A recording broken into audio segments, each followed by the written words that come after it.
आज हम लोग हिंदी का टॉपिक जो कि आपका मेजर और माइनर दोनों का है, चंद्रगुप्त मौर्य, इसके बारे में पढ़ेंगे कि चंद्रगुप्त मौर्य कौन थे, उनका जीवन और कार्यों का वर्णन करें। या फिर कभी-कभी आपसे पूछ देगा मौर्य साम्राज्य का वर्णन करें, तो हालांकि उसमें चंद्रगुप्त मौर्य और उनके आगे आने वाली पीढ़ियों के बारे में भी वर्णन किया जाएगा, लेकिन फिर भी इसमें हम लोग चंद्रगुप्त मौर्य के बारे में ध्यान से पढ़ेंगे कि चंद्रगुप्त मौर्य कौन थे। तो चलिए देखते हैं। पहला आता है आपका मौर्य वंश की। अगर हम बात करें तो मौर्य वंश का संस्थापक चंद्रगुप्त मौर्य था। मौर्य वंश का संस्थापक कौन थे? चंद्रगुप्त मौर्य थे। यूनानी आक्रमण से उत्पन्न, संकट से ग्रस्त, मगध के अत्याचारी शासकों से त्रस्त जनता को मुक्ति दिलाने के लिए उसने ब्राह्मण चाणक्य की सहायता से अपना राज्य स्थापित किया। आप इस लाइन को थोड़ा बदल सकते हैं। आप ऐसे डाल दीजिएगा कि मगध साम्राज्य में पहले महापद्मनानंद का शासन था, उसके बाद उनके बेटे महाधनानंद का शासन हुआ। लेकिन महाधनानंद एक निरंकुश शासक था जिसने वहां के राज्य के लोगों पर बहुत ज्यादा कर वगैरह लगा दिए थे। वह अलोकप्रिय भी था। फलस्वरूप आगे चल करके एक चाणक्य नाम के एक व्यक्ति ने यह प्रण लिया कि मैं इस राज्य के शासक को जड़ से उखाड़ फेंकूंगा और यहाँ पर एक नई साम्राज्य की स्थापना करूंगा। उस व्यक्ति का नाम चाणक्य था। फिर चाणक्य ने एक बच्चे को ट्रेंड किया, जिस बच्चे का नाम चंद्रगुप्त मौर्य था, और यही चंद्रगुप्त मौर्य आगे चल करके मगध का सम्राट बना, जिसने महाधनानंद को चुनौती देकर परास्त कर दिया और एक नए वंश की स्थापना की जिसे मौर्य वंश कहा जाता है। तो यूनानी आक्रमण से उत्पन्न, संकट से ग्रस्त और मगध के अत्याचारी शासकों से त्रस्त जनता को मुक्ति दिलाने के लिए चंद्रगुप्त मौर्य ने यहाँ पर मौर्य सत्ता की स्थापना की थी। अब आता है चंद्रगुप्त का प्रारंभिक जीवन। जिस प्रकार मौर्यों की जाति के संबंध में अनेक मत प्रचलित है, उसी प्रकार चंद्रगुप्त मौर्य का प्रारंभिक जीवन भी काफी कुछ बदलाव वाला था। यह भी कई सारी किंवदंतियों पर आधारित है। अक्सर किंवदंती किसे कहा जाता है? किंवदंती मतलब कहानियां।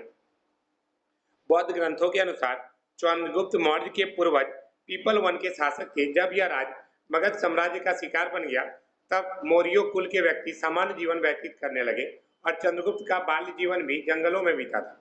अपने पिता की मृत्यु के पश्चात, पिता का नाम इसका ज्ञात नहीं है। अगर पूछा जाए चंद्रगुप्त के मौर्य का पिता का नाम क्या था, तो यह नहीं पता है। वह अपनी माता के साथ मगध की राजधानी पाटलिपुत्र चला आया। तो एक नंबर का ऑब्जेक्टिव यह भी बन जाता है कि मगध की राजधानी का नाम क्या है, तो पाटलिपुत्र है। चंद्रगुप्त बचपन से ही कुशाग्र बुद्धि का था, मतलब तेज बुद्धि का था। एक दिन वह राजकीलम खेल खेल रहा था। इसी खेल के दौरान चाणक्य की नजर उस पर पड़ी। और चाणक्य कौन थे? तो चाणक्य तक्षशिला के आचार्य थे। ठीक है, तक्षशिला उस जमाने का एक बहुत बड़ा शिक्षा का केंद्र हुआ करता था।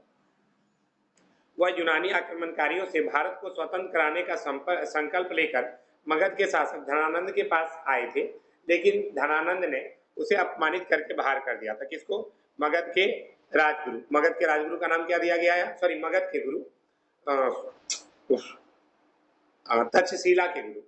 तक्षशिला के गुरु चाणक्य को बाहर निकाल दिया। अब कहा जाता है कि उसी अपमान से क्रुद्ध होकर चाणक्य ने यह प्रतिज्ञा की थी कि वह नंद वंश का नाश कर देगा। और तभी अब पाटलिपुत्र से वापस लौटते समय उसकी नजर चंद्रगुप्त पर पड़ी और वे उसकी योग्यता से प्रभावित होकर वह उसे अपने साथ तक्षशिला ले गए और उसे समुचित शिक्षा दिलाकर उसी के द्वारा नंदों के विनाश की योजना बनाई। और इस योजना में चाणक्य सफल भी हुए। आगे चल करके चंद्रगुप्त मौर्य ने शासन स्थापित किया और चाणक्य उस राज्य के प्रधानमंत्री बने थे। चंद्रगुप्त की विजय सेना। चंद्रगुप्त के सामने दो स्पष्ट लक्ष्य थे। पहला था मगध से नंदों के अत्याचारी शासन को समाप्त करना और यूनानी आक्रमणकारियों से भारत को मुक्त करवाना। सबसे पहले उसने नंद शासक धनानंद को पराजित करने की योजना बनाई। नंद राजा की शक्ति से वह अच्छी तरह परिचित था और जानता था कि उसे आसानी से पराजित नहीं किया जा सकता। इसलिए उसने सिकंदर से भेंट करके उससे सहायता की मांग की। जस्टिन महोदय इसकी पुष्टि करते हैं, परंतु चंद्रगुप्त की उदारता से क्रुद्ध होकर सिकंदर ने उसे मार डालने की आज्ञा भी दी थी, और चंद्रगुप्त को भागकर अपनी जान बचानी पड़ी।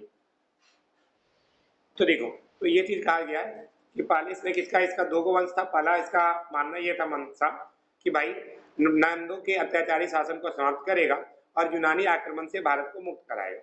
तो ये चीज का उसने नंद राजा की शक्तियों से भी पराजित किया, क्या उसे नहीं कर सकता था, क्योंकि भाई उसके पास क्या था, बहुत पावरफुल राजा था नंद। तो उसने सिकंदर से भेंट करके सहायता की मांग की, लेकिन सिकंदर ने उसको ही मार डालने की आज्ञा दे दी थी। फलत चंद्रगुप्त को भागकर अपनी जान बचानी पड़ी। अब आता है पंजाब की विजय। प्रारंभिक असफलता से चंद्रगुप्त निराश नहीं हुए। उसने पश्चिमोत्तर के सीमा प्रांत में विदेशी शासन के विरुद्ध लोगों को भड़काना शुरू किया और पंजाब के लड़ाकू कबीला का एक सेना को संगठित किया और हिमालय के पर्वतीय राजा प्रवर्तक से मैत्री स्थापित की।